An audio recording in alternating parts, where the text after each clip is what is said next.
ਸਿੱਖਾਂ ਨੂੰ ਖਾਲਿਸਤਾਨ ਦੇ ਰਾਹ ਇੰਡੀਅਨ ਸਟੇਟ ਨੇ ਤੋਰਿਆ, ਸਿੱਖਾਂ ਨੂੰ ਜਲੀਲ ਇੰਡੀਅਨ ਸਟੇਟ ਨੇ ਕੀਤਾ ਤੇ ਹੁਣ ਇੱਥੇ ਲੰਡੂ ਜੇ ਬੰਦੇ ਉੱਠ ਕੇ ਮੱਤਾਂ ਦੇਣ ਲੱਗ ਜਾਂਦੇ ਆ ਜੀ ਖਾਲਿਸਤਾਨ ਦੀ ਗੱਲ ਇਉਂ ਨਹੀਂ ਤੇ ਇਉਂ ਨਹੀਂ। ਅਗਲੇ ਤੁਹਾਨੂੰ ਬੇਰਾਂ ਵੱਟੇ ਨਹੀਂ ਸਿਆਣਦੇ, ਅਗਲੇ ਤੁਹਾਡੇ ਜੁੱਤੀਆਂ ਮਾਰਦੇ ਆ, ਅਗਲੇ ਤੁਹਾਨੂੰ ਪੁੱਛ ਕੇ ਰਾਜੀ ਨਹੀਂ ਕਿਸੇ ਗੱਲ 'ਚ। ਤੁਸੀਂ ਤਾਂ ਅੱਧ ਦੇ ਮਾਲਕ ਵਾਂਗੂ ਇਸ ਮੁਲਕ ਦੇ ਵਿੱਚ 1947 ਚ ਆਏ ਸੀ, ਤੁਹਾਡੀ ਗਿਣਤੀ ਸਿਰਾਂ ਦੀ ਉਦਣ ਵੀ ਘੱਟ ਸੀ, ਪਰ ਅਗਲੇ ਨੂੰ ਪਤਾ ਸੀ ਕਿ ਇਹਨਾਂ ਬਗੈਰ ਸਾਡੀ ਗਤੀ ਨਹੀਂ। ਕਿ ਜਿਹੜਾ ਸਿੱਖ 1984 ਤੋਂ ਬਾਅਦ ਵੀ ਭਾਰਤ ਮਾਤਾ ਕੀ ਜੈ ਕਹਿ ਕੇ ਉਸ ਸਿਸਟਮ ਨੂੰ ਮੱਥੇ ਟੇਕ ਕੇ ਸਿੱਖੀ ਦੀਆਂ ਜੜਾਂ ਵੱਢਣ ਵਾਲੇ ਨੂੰ ਉਧਰ ਖੜਾ, ਇਹ ਤਾਂ ਗਦਾਰ ਆ।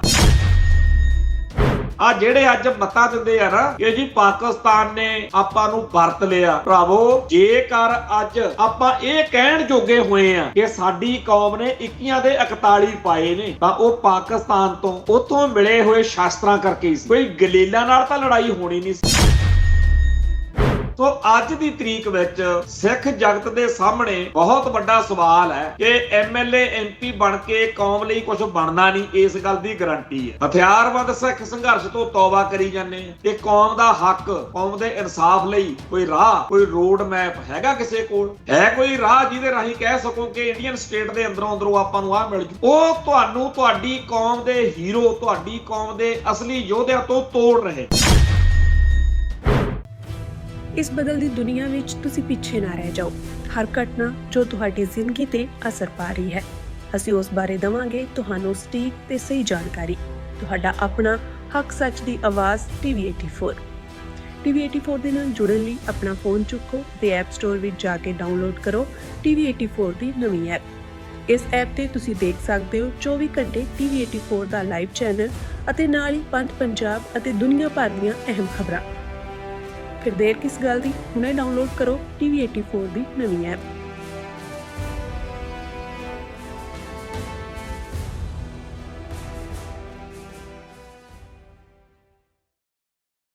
TV84 ਉੱਤੇ ਪ੍ਰੋਗਰਾਮ ਖਬਰ ਦੀ ਖਬਰ ਦੇਖ ਰਿਹਾ ਹੈ ਸਾਰੇ ਦਰਸ਼ਕਾਂ ਨੂੰ ਮੈਂ ਸਰਬਜੀਤ ਸਿੰਘ ਘੁਮਾਣ ਫਤਿਹ ਅਰਜ ਕਰਦਾ ਜੀ। ਵਾਹਿਗੁਰੂ ਜੀ ਕਾ ਖਾਲਸਾ, ਵਾਹਿਗੁਰੂ ਜੀ ਕੀ ਫਤਿਹ।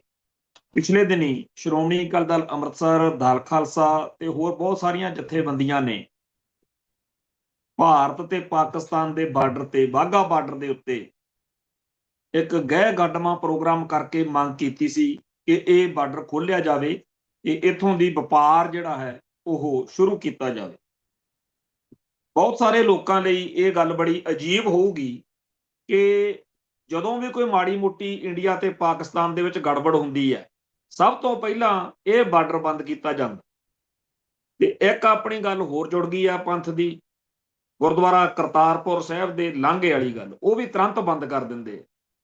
ਇਹ ਗੱਲਾਂ ਇਸ ਕਰਕੇ ਅਹਿਮ ਨੇ ਕਿ ਜੇਕਰ ਪਾਕਿਸਤਾਨ ਨਾਲ ਵਪਾਰ ਕਰਨਾ ਇੰਨੀ ਮਾੜੀ ਗੱਲ ਆ, ਫਿਰ ਸਾਰੇ ਭਾਰਤ ਦੇ ਬਾਹਮਣ ਬਾਣੀਆਂ ਦਾ ਵਪਾਰ ਗੁਜਰਾਤ ਦੀਆਂ ਬੰਦਰਗਾਹਾਂ ਜਾਂ ਭਾਰਤ ਦੀਆਂ ਜਿਹੜੀਆਂ ਹੋਰ ਬੰਦਰਗਾਹਾਂ ਉਹਨਾਂ ਰਾਹੀਂ ਕਿਉਂ ਚੱਲਦਾ ਰਹਿੰਦਾ?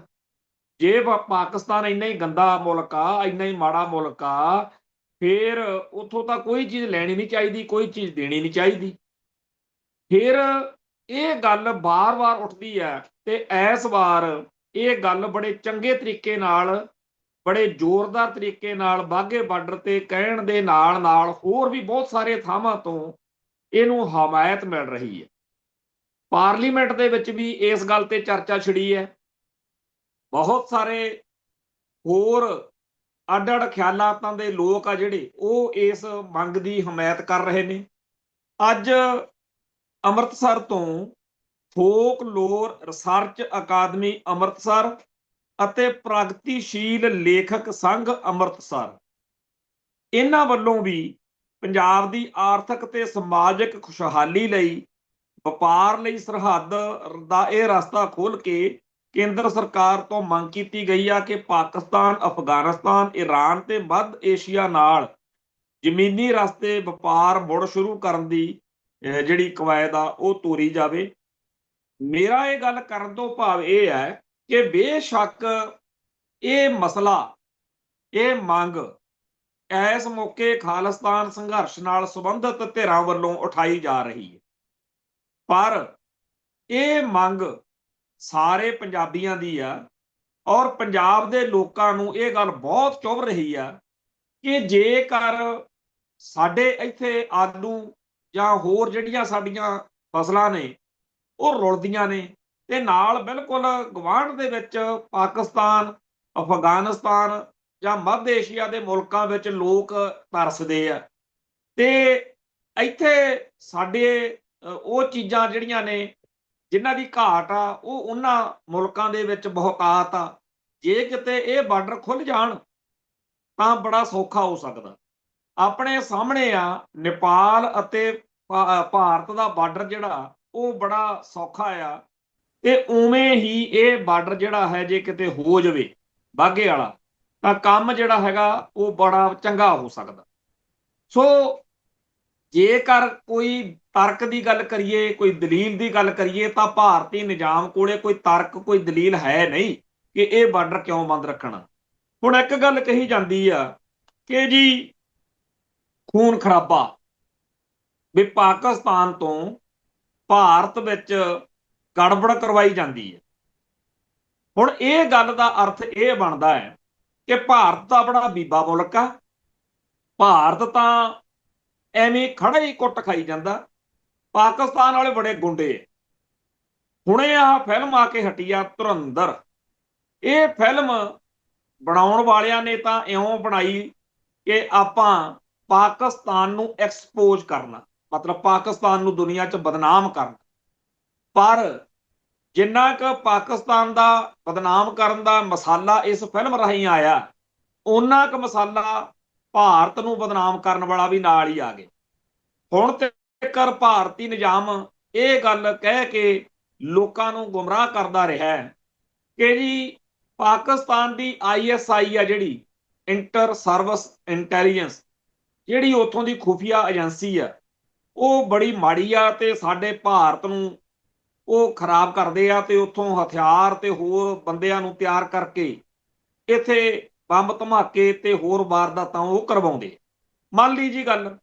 ਪਰ ਹੁਣ ਆ ਜਿਹੜੀ ਫਿਲਮ ਆ ਇਹ ਸਾਫ਼ ਦੱਸਦੀ ਆ ਕਿ ਪਾਕਿਸਤਾਨ ਦੇ ਵਿੱਚ ਭਾਰਤ ਤੋਂ ਬਹੁਤ ਸਾਰੇ ਏਜੰਟ ਗਏ ਹੋਏ ਨੇ ਜਿਹੜੇ ਉੱਥੇ ਇਹੋ ਜਿਹੀਆਂ ਹੀ ਵਾਰਦਾਤਾਂ ਕਰਦੇ ਕਰਾਉਂਦੇ ਆ।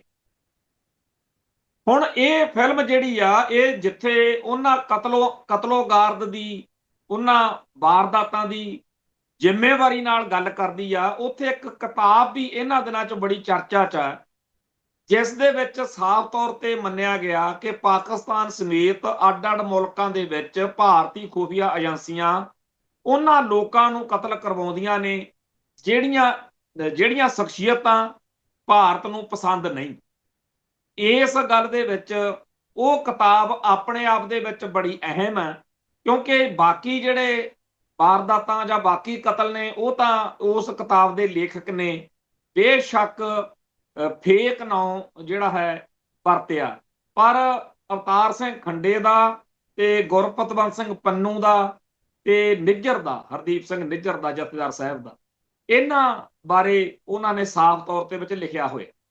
ਹੁਣ ਗੱਲ ਇਹ ਹੈ ਕਿ ਭਾਈ ਅਵਤਾਰ ਸਿੰਘ ਖੰਡੇ ਦੇ ਕਤਲ ਬਾਰੇ ਖਾਲਸਾ ਪੰਥ ਪਹਿਲੇ ਦਿਨ ਤੋਂ ਕਹਿ ਰਿਹਾ ਕਿ ਉਹਨੂੰ ਇੰਡੀਅਨ ਸਟੇਟ ਸਿਸਟਮ ਨੇ ਕਤਲ ਕਰਵਾਇਆ।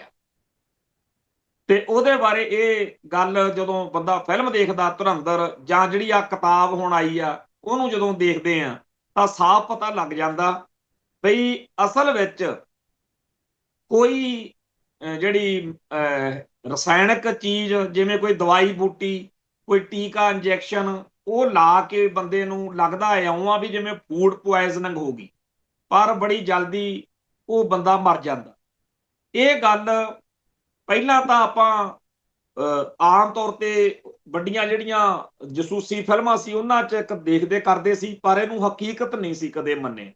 ਭਾਈ ਅਵਤਾਰ ਸਿੰਘ ਖੰਡੇ ਦੀ ਮੌਤ ਤੋਂ ਬਾਅਦ ਇਹ ਗੱਲ ਪੰਥਕ ਸਫਾ 'ਚ ਚੱਲੀ ਤੇ ਹੁਣ ਜਿਹਨੇ ਆ ਕਿਤਾਬ ਪੜ੍ਹੀ ਆ, ਕਿਉਂਕਿ ਇਹਦੇ 'ਚ ਤਾਂ ਸਾਫ਼ ਹੀ ਮੰਨਿਆ ਹੋਇਆ ਵੀ ਖੰਡੇ ਨੂੰ ਕਿਵੇਂ ਉਹਨਾਂ ਨੇ ਟਾਰਗੇਟ ਕੀਤਾ। ਭਾਈ ਹਰਦੀਪ ਸਿੰਘ ਨਿੱਜਰ ਤੇ ਭਾਈ ਗੁਰਪਤਵੰਤ ਸਿੰਘ ਪੰਨੂ ਦੇ ਕਤਲ ਦੀ ਜਿਹੜੀ ਕਹਾਣੀ ਆ, ਜਾਂ ਪੰਨੂ ਵਾਲਾ ਤਾਂ ਪਲਾਟ ਫੜਿਆ ਗਿਆ, ਉਹਦੇ ਵਿੱਚ ਤਾਂ ਹੁਣ ਕੋਈ ਸ਼ੱਕ ਹੀ ਨਹੀਂ ਰਹਿ ਗਿਆ ਕਿ ਇੰਡੀਅਨ ਏਜੰਸੀਆਂ ਕਿਵੇਂ ਕਤਲੋਗਾਰਦ ਕਰਵਾ ਰਹੀਆਂ। ਬੇਸ਼ੱਕ ਜਿਹੜਾ ਕੈਨੇਡੀਅਨ ਸਿਸਟਮ ਆ ਉਹ ਆਪਦੇ ਸਵਾਰਥੀ ਹਿੱਤਾਂ ਲਈ ਬੜੇ ਬਿਆਨ ਦੇ ਰਿਹਾ ਕਿ ਜੀ ਇਹੋ ਜੀ ਕੋਈ ਗੱਲ ਨਹੀਂ, ਪਰ ਸੱਚਾਈ ਸਭ ਨੂੰ ਪਤਾ। ਖੈਰ, ਮੋਟੇ ਤੌਰ ਤੇ ਗੱਲ ਇਹ ਆ ਕਿ ਜੇਕਰ ਇਹ ਕਿਹਾ ਜਾਵੇ ਕਿ ਜੀ ISI ਭਾਰਤ ਵਿੱਚ ਬੜੇ ਵਾਰਦਾਤਾਂ ਕਰਵਾਉਂਦੀ ਆ, ਤਾਂ ਰਾ ਜਿਹੜੀ ਇੰਡੀਅਨ ਖੁਫੀਆ ਏਜੰਸੀ ਆ ਜਾਂ IB ਆ, ਇਹ ਵੀ ਇਹੋ ਜਿਹਾ ਕੁਛ ਹੀ ਕਰਦੀ। ਦੋਨੇ ਮੁਲਕਾਂ ਦੇ ਵਿੱਚ ਜਦੋਂ ਕੋਈ ਵਾਰਦਾਤ ਵਾਪਰਦੀ ਆ, ਭਾਰਤ ਵਾਲੇ ਕਹਿ ਛੱਡਦੇ ਆ ਕਿ ਇਹਦੇ ਪਿੱਛੇ ISI ਦਾ ਹੱਥ ਆ। ਪਾਕਿਸਤਾਨ ਦੇ ਵਿੱਚ ਖਬਰ ਆ ਜਾਂਦੀ ਹੋਣੀ ਆ ਕਿ ਰਾ ਏਜੰਸੀ ਦਾ ਹੱਥ ਆ। ਇਹਦੇ ਨਾਲ ਅਗਲੀ ਜਿਹੜੀ ਗੱਲ ਆ ਕਿ ਦੋਨੇ ਮੁਲਕ ਜਿਹੜੇ ਆ ਉਹ ਆਪਦੇ ਸਵਾਰਥਾਂ ਲਈ, ਆਪਦੇ ਮੰਤਵਾਂ ਲਈ ਦੂਜੇ ਮੁਲਕ ਦੇ ਵਿੱਚ ਉਹਨਾਂ ਧਿਰਾਂ ਧੜਿਆਂ ਨੂੰ ਹਮਾਇਤ ਕਰਦੇ ਆ, ਸ਼ਹਿ ਦਿੰਦੇ ਆ, ਸਮਰਥਨ ਦਿੰਦੇ ਆ, ਜਿਹੜੇ ਧੜੇ ਜਾਂ ਧਿਰਾਂ ਉਸ ਮੁਲਕ ਦੇ ਖਿਲਾਫ ਲੜ ਰਹੇ ਹੋਣ। ਜਾਣੀ ਕਿ ਇਹ ਗੱਲ ਇਹਨਾਂ ਦਿਨਾਂ 'ਚ ਬੜੀ ਚਰਚਾ 'ਚ ਆ ਕਿ ਜਦੋਂ ਬਲੋਚਾਂ ਦੀ ਲੜਾਈ ਪਾਕਿਸਤਾਨ ਦੇ ਵਿੱਚ ਵਧੀ ਤਾਂ ਉਹਦੇ ਪਿੱਛੇ ਭਾਰਤੀ ਏਜੰਸੀਆਂ ਦਾ ਹੱਥ ਸੀ। ਜੇਕਰ ਅੱਜ ਤੱਕ ISI ਦਾ ਨਾਮ ਲੈ ਕੇ ਖਾਲਿਸਤਾਨੀ ਸੰਘਰਸ਼ ਨੂੰ ਟਾਰਗੇਟ ਕੀਤਾ ਜਾਂਦਾ ਰਿਹਾ ਕਿ ਜੀ ਇਹ ਕਰਦੇ, ਤਾਂ ਹੁਣ ਬਲੋਚਾਂ ਦੇ ਸੰਘਰਸ਼ ਨੂੰ ਇੰਡੀਅਨ ਸਟੇਟ ਆ ਜਿਹੜੀ ਉਹ ਬਲ ਦਿੰਦੀ ਹੈ। ਇੱਥੋਂ ਤੱਕ ਕਿ ਤਾਲਿਬਾਨਾਂ ਦੀ ਇੱਕ ਜਿਹੜੀ ਧਿਰ ਵਾ, ਉਹਨਾਂ ਦੇ ਬਾਰੇ ਵੀ ਇਹ ਗੱਲ ਬੜੇ ਚਿਰਾਂ ਤੋਂ ਚੱਲਦੀ ਆ ਰਹੀ ਆ ਕਿ ਉਹਨਾਂ ਦੇ ਇੰਡੀਅਨ ਸਿਸਟਮ ਨਾਲ ਹੱਥ ਮਿਲੇ ਹੋਏ ਨੇ। ਮੌਜੂਦਾ ਦੌਰ ਦੇ ਵਿੱਚ ਅਫਗਾਨਿਸਤਾਨ ਦੇ ਵਿੱਚ ਜਿਹੜੀ ਤਾਲਿਬਾਨਾਂ ਦੀ ਕਾਬਜ਼ ਧਿਰ ਵਾ, ਉਹਦੇ ਨਾਲ ਜਿੰਨੀ ਸਹਿਮਤੀ ਤੇ ਜਿੰਨੀ ਇੱਕ ਮਿਕਤਾ ਭਾਰਤੀ ਸਿਸਟਮ ਦੀ ਆ, ਉਹ ਕਿਸੇ ਤੋਂ ਲੁਕੀ ਛਿਪੀ ਨਹੀਂ। ਸੋ ਇਹ ਕਹਿਣਾ ਕਿ ਜੀ ਭਾਰਤ ਦਾ ਬੜਾ ਬੀਬਾ ਜਿਹਾ ਵਾ ਤੇ ਪਾਕਿਸਤਾਨ ਬੜਾ ਗੁੰਡਾ ਮੁਲਕ ਆ, ਇਹ ਗੱਲ ਕੋਈ ਜੱਚਦੀ ਨਹੀਂ। ਹੁਣ ਦੋਨੇ ਜਿਹੜੇ ਮੁਲਕ ਨੇ, ਉਹ ਜਿਹੜੇ ਲੋਕ ਨੇ, ਉਹਨਾਂ ਦੇ ਲੋਕਾਂ ਦੇ ਸਰੋਕਾਰ ਆ ਜਾਂ ਦੁੱਖ ਨੇ, ਉਹ ਇੱਕੋ ਜਿਹੇ ਨੇ। ਜਿਵੇਂ ਭਾਰਤ ਦੇ ਵਿੱਚ ਲੋਕ ਗਰੀਬੀ 'ਚ ਪਿਸ ਰਹੇ ਨੇ, ਜਿਵੇਂ ਭਾਰਤ ਦੇ ਲੋਕ ਸਟੇਟ ਦੇ ਜ਼ੁਲਮਾਂ ਦੇ ਸਤਾਏ ਹੋਏ ਨੇ, ਜਿਵੇਂ ਭਾਰਤ ਦੇ ਵਿੱਚ ਸਟੇਟ ਸਪਾਂਸਰਡ ਗੁੰਡੇ ਬਦਮਾਸ਼ ਆਮ ਲੋਕਾਂ ਦਾ ਜਿਉਣਾ ਦੁੱਭਰ ਕਰੀ ਰੱਖਦੇ ਨੇ, ਬਿਲਕੁਲ ਉਵੇਂ ਹੀ ਪਾਕਿਸਤਾਨ ਦੇ ਵਿੱਚ ਵੀ ਇਹੀ ਕੁਛ। ਮੈਂ ਇਹ ਗੱਲ ਬੜੀ ਜ਼ਿੰਮੇਵਾਰੀ ਨਾਲ ਕਹਿ ਸਕਦਾ ਕਿਉਂਕਿ ਮੈਂ ਉੱਥੇ ਰਹਿ ਕੇ ਵੀ ਦੇਖਿਆ। ਸੋ ਇਹ ਦੋਨੇ ਮੁਲਕ ਜਿਹੜੇ ਨੇ ਇੱਕੋ ਜੀ ਗੱਲਬਾਤ ਹੈ, ਪਰ ਸਾਡੀ ਕੌਮ ਦੇ ਹਿਸਾਬ ਨਾਲ ਅਸੀਂ ਜੇ ਦੇਖੀਏ ਤਾਂ ਸਾਡੇ ਆਪਦੇ ਹਿੱਤਾਂ ਦੇ ਹਿਸਾਬ ਨਾਲ ਦੇਖੀਏ ਤਾਂ ਸਾਨੂੰ ਭਾਰਤੀ ਸਟੇਟ ਨੇ ਡੰਗਿਆ। ਸਾਡੇ ਅਕਾਲ ਤਖਤ ਸਾਹਿਬ ਨੂੰ ਢਹਿ ਢੇਰੀ ਪਾਕਿਸਤਾਨ ਨੇ ਨਹੀਂ ਕੀਤਾ। ਸਾਨੂੰ ਜੋ 1947 ਤੋਂ ਸਾਡੇ ਨਾਲ ਕੀਤੀ ਗਈ ਆ ਮਾੜੀ, ਉਹ ਇੰਡੀਅਨ ਸਟੇਟ ਨੇ ਕੀਤੀ ਹੈ। ਅਸੀਂ ਤਾਂ 1947 ਮੌਕੇ ਨਨਕਾਣਾ ਸਾਹਿਬ ਤੇ ਹੋਰ ਗੁਰਧਾਮਾਂ ਨੂੰ ਤਿਆਗ ਕੇ ਇੰਨੀ ਅਸੀਂ ਬੇਪੱਤੀ ਕਰਾਈ, ਐਡੀ ਸਾਡੀ ਕੌਮ ਨਾਲ ਵਧੀਕੀ ਹੋਈ, ਔਰ ਇਸ ਸਾਰੇ ਭਾਰਤ ਦਾ ਕੱਖ ਨਹੀਂ ਵਿਗੜਿਆ। ਜੋ ਸਾਡੇ ਨਾਲ ਵਾਪਰੀ ਉਹ ਕਿਸੇ ਨਾਲ ਨਹੀਂ ਇਸ ਮੁਲਕ 'ਚ ਹੋਈ। ਤੇ ਇਸ ਮੁਲਕ ਨੇ ਸਾਡੀ ਕਦਰ ਤਾਂ ਕੀ ਪਾਉਣੀ ਸੀ। 1947 ਤੋਂ ਪਹਿਲਾਂ ਜੋ ਇਹ ਵਾਅਦੇ ਕਰਦੇ ਹੁੰਦੇ ਸੀ ਇਸ ਭਾਰਤ ਦੇ ਆਗੂ ਕਿ ਜੀ ਤੁਸੀਂ ਬਸ ਭਾਰਤ ਵਿੱਚ ਆ ਜਾਓ, ਕੋਈ ਕਾਨੂੰਨ ਉਹਨਾਂ ਟਾਈਮ ਪਾਸ ਨਹੀਂ ਹੋਊਗਾ ਜਿੰਨਾ ਟਾਈਮ ਸਿੱਖ ਨਹੀਂ ਪਹਿਲੋਂ ਮੰਨਣਗੇ। ਅਸੀਂ ਜੀ ਪੰਜਾਬ ਵਾਲੇ ਜਿਹੜਾ ਦੱਖਣ ਭਾਰਤ ਆ ਨਾ, ਭਾਰਤ ਦਾ ਜਿਹੜਾ ਇਹ ਹਿੱਸਾ ਵਾ, ਇਸ ਹਿੱਸੇ 'ਚ ਜਿੱਥੇ ਪੰਜਾਬ ਆ, ਹਰਿਆਣਾ, ਹਿਮਾਚਲ ਆ, ਇਸ ਹਿੱਸੇ 'ਚ ਇੱਕ ਖਿੱਤਾ ਹੀ ਇਹੋ ਜਿਹਾ ਘੜ ਦੇਣਾ ਜਿੱਥੇ ਸਿੱਖ ਜਿਹੜੇ ਆ ਆਜ਼ਾਦੀ ਦਾ ਨਿੱਘ ਬੰਨਣਗੇ। ਇਹੋ ਜਿਹੀਆਂ ਗੱਲਾਂ ਕਰਨ ਕਰਾਉਣ ਵਾਲੇ ਸਾਰੇ ਲੀਡਰਾਂ ਨੇ ਬਾਅਦ ਵਿੱਚ ਕਹਿਤਾ ਜੀ ਅਬ ਵਕਤ ਬਦਲ ਗਿਆ ਹੈ। ਸਿੱਖਾਂ ਨੂੰ ਕਹਿੰਦੇ ਤੁਸੀਂ ਤਾਂ ਹਿੰਦੂ ਹੀ ਹੋ, ਕਿਹੜੀ ਤੁਹਾਡੀ ਕੌਮ ਵੱਖਰੀ ਆ। ਅੱਜ ਤਿੱਕਰ ਜਿਹੜਾ ਦੁੱਕੀ ਦਾ ਲੰਡੂ ਜਾਂ ਇੰਡੀਅਨ ਉੱਠਦਾ ਉਹ ਕਹਿ ਛੱਡਦਾ ਜੀ ਸਿੱਖ ਤਾਂ ਹਿੰਦੂ ਹੀ ਨੇ, ਹਿੰਦੂਆਂ ਚੋਂ ਨਿਕਲੇ ਨੇ। ਹੁਣ ਤਾਂ ਉਹਨਾਂ ਨੇ ਸਾਡੀ ਕੌਮ ਦੇ ਵਿੱਚੋਂ ਬਹੁਤ ਸਾਰੇ ਗਦਾਰ ਪੱਟ ਲਏ, ਕੈਟ ਪੱਟ ਲਏ, ਜਿਹੜੇ ਬੜੇ ਉੱਚੀ ਉੱਚੀ ਆਵਾਜ਼ ਵਿੱਚ ਦਮ ਗੱਜੇ ਮਾਰਦੇ ਆ ਕਿ ਜੀ ਸਿੱਖ ਤਾਂ ਸਨਾਤਨ ਦਾ ਹੀ ਇੱਕ ਵੱਖਰਾ ਰੂਪ ਨੇ, ਕੋਈ ਏਡੀ ਗੱਲ ਨਹੀਂ।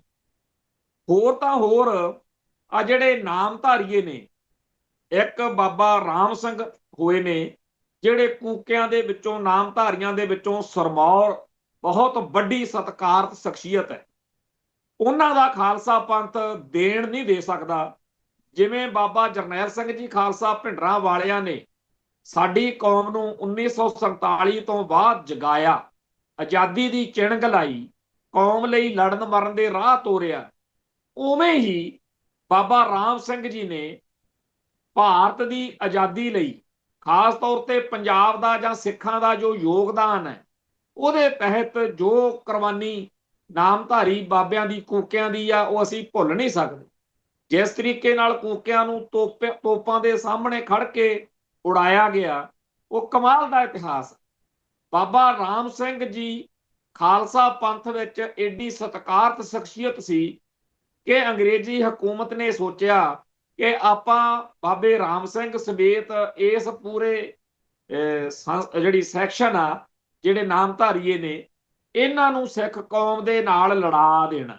ਸੋ ਇਹੋ ਜਿਹਾ ਮਾਹੌਲ ਸਿਰਜਿਆ ਗਿਆ, ਇਹੋ ਜਿਹੇ ਕੈਟ ਟਾਊਟ ਤੇ ਗਦਾਰ ਪੈਦਾ ਕੀਤੇ ਗਏ ਜਿਨ੍ਹਾਂ ਨੇ ਬਾਬੇ ਰਾਮ ਸਿੰਘ ਦੇ ਨਾਲ ਜੋੜ ਕੇ ਇਹੋ ਜਿਹੀਆਂ ਝੂਠੀਆਂ ਗੱਲਾਂ ਤੋਰੀਆਂ ਕਿ ਜੀ ਬਾਬਾ ਰਾਮ ਸਿੰਘ ਤਾਂ 11ਵੇਂ ਗੁਰੂ ਨੇ, 12ਵੇਂ ਗੁਰੂ ਨੇ, ਉਹ ਜੀ ਗੁਰੂ ਗ੍ਰੰਥ ਸਾਹਿਬ ਨੂੰ 10ਵੇਂ ਪਾਤਸ਼ਾਹ ਜਿਹੜੇ ਆ ਗੱਦੀ ਨਹੀਂ ਦੇ ਕੇ ਗਏ, ਅੱਗੇ ਜੀ ਐਂ ਗੱਦੀ ਉਹਨੂੰ ਆਈ ਤੇ ਗਾਹਾਂ ਇਹ ਬਾਬਾ ਰਾਮ ਸਿੰਘ ਆ, ਤੇ ਗਾਂ ਦੀ ਗਾਂ ਉਹਨਾਂ ਨੇ ਗੱਦੀ ਤੋਰ ਲਈ ਤਾਂ ਕਿ ਸਿੱਖ ਜਿਹੜੇ ਆ ਉਹ ਬਾਬਾ ਰਾਮ ਸਿੰਘ ਨੂੰ ਮਾੜਾ ਮੰਨਣ ਲੱਗ ਜਾਣ। ਪਰ ਬਾਬਾ ਰਾਮ ਸਿੰਘ ਬੜੇ ਦੂਰ ਦ੍ਰਿਸ਼ਟੀ ਵਾਲੇ ਸੀ। ਉਹਨਾਂ ਨੇ ਚਿੱਠੀਆਂ ਲਿਖ ਲਿਖ ਕੇ ਸੰਗਤ ਨੂੰ ਦੱਸਿਆ ਕਿ ਮੈਂ ਕੋਈ ਗੁਰੂ ਨਹੀਂ, ਮੈਂ ਤਾਂ ਪੰਥ ਦਾ ਦਾਸ ਹਾਂ। ਇਹ ਗੱਲ ਬਿਲਕੁਲ ਝੂਠੀ ਆ ਕਿ ਮੈਂ ਕੋਈ ਗੁਰੂ ਹਾਂ, ਇਹ ਗੱਲ ਮੇਰੇ ਨਾਲ ਕੋਈ ਸੰਬੰਧ ਨਹੀਂ ਜਿਹੜੀ ਇਹ ਗੱਲ ਚਲਾਈ ਜਾ ਰਹੀ ਹੈ। ਪਰ ਨਾਮਧਾਰੀਆਂ ਨੇ ਬਾਬੇ ਰਾਮ ਸਿੰਘ ਦਾ ਨਾਮ ਵਰਤ ਕੇ ਆਪਦਾ ਇੱਕ ਗੁਰੂਡੰਮ ਚਲਾ ਲਿਆ ਤੇ ਸਿੱਖ ਕੌਮ ਨੇ ਜੋ ਸਤਿਕਾਰ ਨਾਮਧਾਰੀਆਂ ਦੀ ਸ਼ਹਾਦਤ ਦਾ, ਬਾਬਾ ਰਾਮ ਸਿੰਘ ਦਾ ਜਿਵੇਂ ਕਰਨਾ ਸੀ ਉਵੇਂ ਨਹੀਂ ਕਰ ਪਾਉਂਦੇ, ਕਿਉਂਕਿ ਅੱਜ ਦੇ ਹਾਲਾਤ ਵਿੱਚ ਬਹੁਤੇ ਲੋਕਾਂ ਨੂੰ ਲੱਗਦਾ ਕਿ ਬਾਬਾ ਰਾਮ ਸਿੰਘ ਜਾਂ ਜਿਹੜੇ ਤੋਪਾਂ ਦੇ ਮੂਹਰੇ ਕੂਕੇ ਜਿਹੜੇ ਸ਼ਹਾਦਤਾਂ ਪਾ ਕੇ ਸ਼ਾਇਦ ਉਹ ਇਦਾਂ ਦੇ ਹੀ ਹੋਣਗੇ। ਇਹ ਬਿਲਕੁਲ ਹੁਣ ਵੀ ਖੇਡ ਦੁਹਰਾਈ ਜਾ ਰਹੀ ਹੈ। ਬਾਬਾ ਕਰਤਾਰ ਸਿੰਘ ਜੀ ਖਾਲਸਾ ਭਿੰਡਰਾਂ ਵਾਲੇ, ਬਾਬਾ ਜਰਨੈਲ ਸਿੰਘ ਜੀ ਖਾਲਸਾ ਭਿੰਡਰਾਂ ਵਾਲੇ, ਖਾਲਸਾ ਪੰਥ ਦੇ ਦਿਲ ਦੇ ਵਿੱਚ ਉਹਨਾਂ ਦਾ ਜੋ ਅਸਥਾਨ ਹੈ, ਹੁਣ ਇੰਡੀਅਨ ਸਟੇਟ ਸਾਡੇ ਕੋਲੋਂ ਉਹ ਖੋਹ ਲੈਣਾ ਚਾਹੁੰਦੀ ਹੈ। ਹੋ ਸਕਦਾ ਜੇ ਖਾਲਸਾ ਪੰਥ ਨਾ ਸੰਭਲਿਆ ਤਾਂ ਆਉਣ ਵਾਲੇ ਸਮੇਂ ਦੇ ਵਿੱਚ ਜਿਵੇਂ ਬਾਬਾ ਰਾਮ ਸਿੰਘ ਤੇ ਉਹਨਾਂ ਦੇ ਨਾਮਧਾਰੀ ਕੂਕੇ ਜਿਹੜੇ ਨੇ ਉਹ ਸਿੱਖ ਜਗਤ ਵਿੱਚ ਹੋਰ ਤਰ੍ਹਾਂ ਜੇ ਹੋ ਗਏ ਹੈ, ਉਵੇਂ ਦਮਦਮੀ ਟਕਸਾਲ ਦਾ ਤੇ ਬਾਬੇ ਜਰਨੈਲ ਸਿੰਘ ਦਾ ਸਥਾਨ ਬਣ ਜੇ, ਕਿਉਂਕਿ ਸਟੇਟ ਕੋਲੇ ਬੜੀ ਤਾਕਤ ਹੁੰਦੀ ਹੈ। ਤੇ ਇਸ ਮੌਕੇ ਸਾਫ਼ ਦਿਖ ਰਿਹਾ ਕਿ ਬਾਬੇ ਜਰਨੈਲ ਸਿੰਘ ਨੂੰ ਤੇ ਉਹਨਾਂ ਦੀ ਸੰਸਥਾ ਨੂੰ ਇੰਡੀਅਨ ਸਟੇਟ ਵੱਲੋਂ, ਏਜੰਸੀਆਂ ਵੱਲੋਂ, ਬੀਜੇਪੀ ਰਾਹੀਂ, ਭਾਗਵੇਂ ਬ੍ਰਿਗੇਡ ਰਾਹੀਂ ਕਿਵੇਂ ਪ੍ਰਗਟਾਇਆ ਜਾ ਰਿਹਾ। ਹੁਣ ਬਹੁਤ ਸਾਰੇ ਸਿੱਖ ਖੂਨ ਦੇ ਹੰਝੂ ਰੋਂਦੇ ਆ, ਬਾਬੇ ਹਰਨਾਮ ਸਿੰਘ ਨੂੰ ਤੇ ਟਕਸਾਲੀ ਸਿੰਘਾਂ ਨੂੰ ਬੇਨਤੀਆਂ ਕਰਦੇ ਆ ਕਿ ਜੀ ਆਪਾਂ ਇਹ ਨਾ ਕਰੀਏ। ਪਰ ਦਮਦਮੀ ਟਕਸਾਲ ਦੇ ਮੌਜੂਦਾ ਇਤਿਹਾਸ ਵਿੱਚ ਬਹੁਤ ਸਾਰੇ ਬੰਦੇ ਇਹੋ ਜਿਹੇ ਟਕਸਾਲ ਨਾਲ ਜੁੜ ਚੁੱਕੇ ਆ ਜਿਹੜੇ ਗਾਲ ਵਰਗੀ ਗੰਦੀ ਬੋਲੀ ਬੋਲ ਕੇ ਉਹਨਾਂ ਸਾਰਿਆਂ ਨੂੰ ਮਾੜਾ ਬੋਲਦੇ ਆ, ਜਿਹੜੇ ਬਾਬੇ ਹਰਨਾਮ ਸਿੰਘ ਨੂੰ ਜਾਂ ਦਮਦਮੀ ਟਕਸਾਲ ਦੇ ਮੌਜੂਦਾ ਸਾਰੇ ਢਾਂਚੇ ਵਿੱਚ ਸੰਬੰਧਿਤ ਆਗੂਆਂ ਨੂੰ ਕੋਈ ਗੱਲ ਰੋਕਦੇ ਟੋਕਦੇ ਆ। ਗੱਲ ਦੀ ਸਮਝ ਨਹੀਂ ਆਉਂਦੀ। ਸਾਨੂੰ ਤਾਂ ਸਿੱਖ ਜਗਤ ਨੂੰ ਇਹ ਪਤਾ ਹੈ ਕਿ 10ਵੇਂ ਪਾਤਸ਼ਾਹ ਖੁਦ ਕਹਿ ਕੇ ਗਏ ਨੇ ਵੀ ਚਾਹੇ ਮੈਂ ਗੁਰੂ ਹਾਂ, ਤੁਸੀਂ ਸਿੰਘੋ ਗੁਰੂ ਨੂੰ ਵੀ ਟੋਕ ਸਕਦੇ। ਦਾਦੂ ਪੀਰ ਦੀ ਜਿਹੜੀ ਜਗ੍ਹਾ ਸੀ ਉਹਨੂੰ ਤੀਰ ਨਾਲ ਨਮਸਕਾਰ ਕਰਕੇ ਸਿੱਖਾਂ ਨੂੰ ਪਰਖਿਆ ਬਾਬੇ ਨੇ, 10ਵੇਂ ਪਾਤਸ਼ਾਹ ਨੇ। 10ਵੇਂ ਪਾਤਸ਼ਾਹ ਨੇ ਸਿੱਖ ਕੌਮ ਨੂੰ ਇਸ ਰਾਹ ਤੇ ਆਪ ਤੋਰਿਆ। ਪਰ ਹੁਣ ਕਹਿੰਦੇ ਆ ਨਹੀਂ ਜੀ ਬਾਬਾ ਹਰਨਾਮ ਸਿੰਘ ਕੋਈ ਗਲਤੀ ਕਰ ਹੀ ਨਹੀਂ ਸਕਦੇ। ਬਿਲਕੁਲ ਕੀਤੀ ਆ। ਬਹੁਤ ਵੱਡਾ ਗੁਨਾਹ ਆ ਜਿਹੜਾ ਭਾਗਵੇਂ ਬ੍ਰਿਗੇਡ ਦੀ ਬੋਲੀ ਬੋਲ ਕੇ ਸਿੱਖਾਂ ਨੂੰ ਸਨਾਤਨ ਦੇ ਰਾਹ, ਕੌਮ ਨੂੰ ਬਹੁਤ ਹੀ ਔਜੜੇ ਤੇ ਔਖੇ ਰਾਹ ਦੇ ਉੱਤੇ, ਔਖੇ ਮਾਹੌਲ ਵਿੱਚ ਸੁੱਟਿਆ ਜਾ ਰਿਹਾ। ਹੁਣ ਜਿਹੜੇ ਭਰਾ ਸਾਡੇ ਟਕਸਾਲੀ ਨੇ, ਅਸੀਂ ਉਹਨਾਂ ਨੂੰ ਕੀ ਕਹੀਏ ਸਾਨੂੰ ਤਾਂ ਚੇਤੇ ਆ ਬਾਬਾ ਜਰਨੈਲ ਸਿੰਘ ਕਹਿੰਦੇ ਹੁੰਦੇ ਸੀ, ਮੈਨੂੰ ਮੁੱਲ ਖਰੀਦ ਲਿਆ ਗਜਿੰਦਰ ਸਿੰਘ ਤੇ ਉਹਦੇ ਦਲ ਖਾਲਸਾ ਵਾਲੇ ਸਾਥੀਆਂ ਨੇ, ਜਿਨ੍ਹਾਂ ਨੇ ਮੇਰੀ ਗ੍ਰਿਫਤਾਰੀ ਤੋਂ ਬਾਅਦ ਜਹਾਜ਼ ਅਗਵਾ ਕਰਕੇ ਪਾਕਿਸਤਾਨ ਜਾ ਲਾਇਆ। ਮੈਨੂੰ ਮੁੱਲ ਖਰੀਦ ਲਿਆ ਮੋਟਰਸਾਈਕਲ ਵਾਲੇ ਬੱਬਰਾਂ ਨੇ, ਜਿਨ੍ਹਾਂ ਨੇ ਮੇਰੀ ਰਿਹਾਈ ਲਈ ਸੰਘਰਸ਼ ਕੀਤਾ, ਮੋਟਰਸਾਈਕਲ ਚਲਾਇਆ। ਮੈਨੂੰ ਮੁੱਲ ਖਰੀਦ ਲਿਆ ਫੈਡਰੇਸ਼ਨ ਵਾਲਿਆਂ ਨੇ, ਮੈਨੂੰ ਮੁੱਲ ਖਰੀਦ ਲਿਆ ਕੌਮ ਨੇ।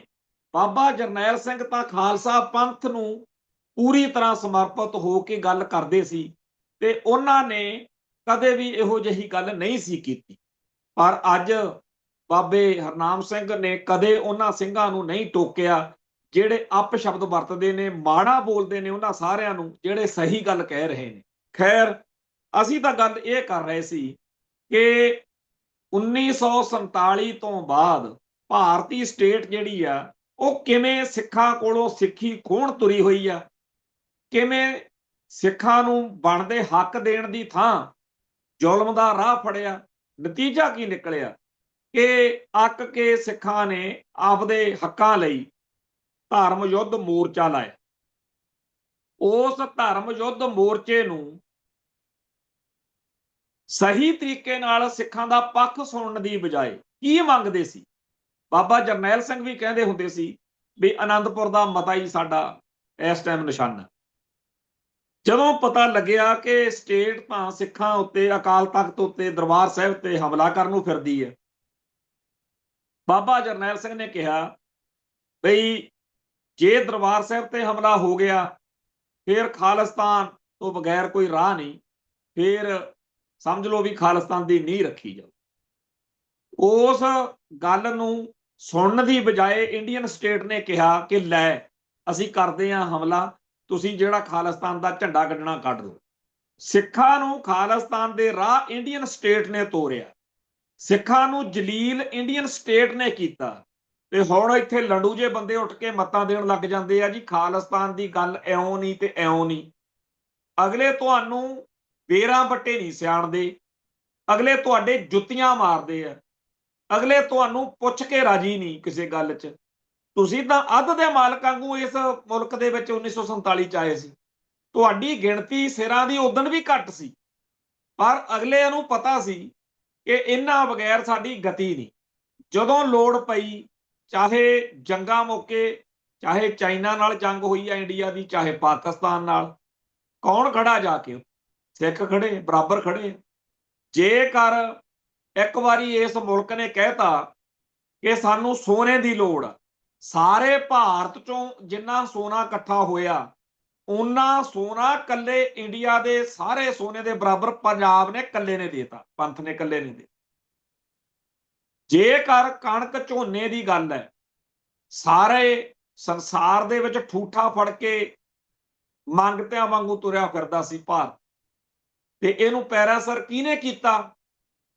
ਪੰਜਾਬ ਨੇ ਕੀਤਾ। ਤੇ ਅੱਜ ਜਦੋਂ ਹਾਲਾਤ ਬਦਲ ਗਏ, ਮਾਹੌਲ ਬਦਲ ਗਿਆ, ਕਈ ਵਾਰ ਆਪਣੇ ਘਰਾਂ 'ਚ, ਪਰਿਵਾਰਾਂ 'ਚ ਕੀ ਹੁੰਦਾ ਵੀ ਕੋਈ ਇਹੋ ਜਿਹਾ ਪਰਿਵਾਰ ਦਾ ਮੁੰਡਾ ਮੈਂਬਰ ਵੀ ਹੁੰਦਾ ਜਿਹਦੇ ਵਿੱਚ ਕੋਈ ਕਮੀ ਪੇਸ਼ੀ ਜਾਂ ਘਾਟ ਹੁੰਦੀ ਆ, ਪਰ ਘਰ ਦੇ ਬਜ਼ੁਰਗ ਕਹਿੰਦੇ ਆ ਬਈ ਇਹ ਸਭ ਤੋਂ ਘਰ ਦਾ ਸਾਰਾ ਜਿਹੜਾ ਖਾਸ ਕੰਮ ਆ ਉਹ ਇਹ ਕਰਦਾ।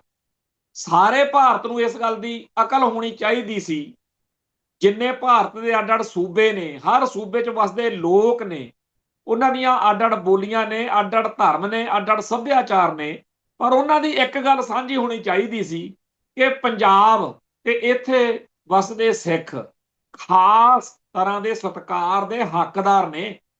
ਇਹਨਾਂ ਨੂੰ ਆਪਾਂ ਵਿਸ਼ੇਸ਼ ਦਰਜਾ ਕਹਿ ਕੇ ਫੇਰ ਪੰਜਾਬ ਨੂੰ ਭਾਰਤ ਨਾਲ ਰਲਾਇਆ ਸੀ, ਸਿੱਖਾਂ ਨੂੰ ਆਪਾਂ, ਪਰ ਕਿਸੇ ਨੇ ਨਹੀਂ ਸੁਣੀ।